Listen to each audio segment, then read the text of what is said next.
मला असं वाटतं की या ठिकाणी डॉक्टर साहेबांनी गेल्या अनेक वर्षापासून जे व्याख्यानमाला या ठिकाणी चालू केलेले आहेत त्या व्याख्यानमालाचं वर्णन करावं तितकं कमी आहे.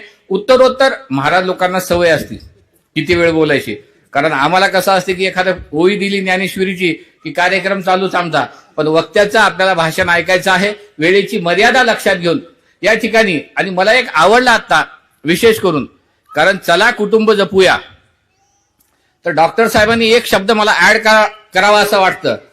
या चला कुटुंब जपूया या जर म्हणलं असतं तर कुटुंबामध्ये असणारे दोन्ही शकुनी येत होते बाहेर.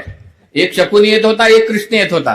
कारण एक या ह्या शब्दामध्ये शकुनीसारखा या आहे आणि दुसऱ्या या ह्याच्यामध्ये कृष्णासारखा मामा भेटत होता. आणि ह्या दोन्ही कुटुंबामध्ये समाजानं कशा पद्धतीनं आपण विचार करावं, आपण एकत्रित कसं राहावं, एकत्रित कुटुंबामध्ये राहून जर आपण आपल्या माणसापासून इगो हार्ट होणार नाही, आपलं मन दुखवलं तरी आपण एका ठिकाणी बसून विचाराचं आदान प्रदान करून घेतल्याशिवाय समाजामध्ये एकत्रित राहण्याची सद्बुद्धी सत्प्रवृत्ती आपल्याला येणार नाही.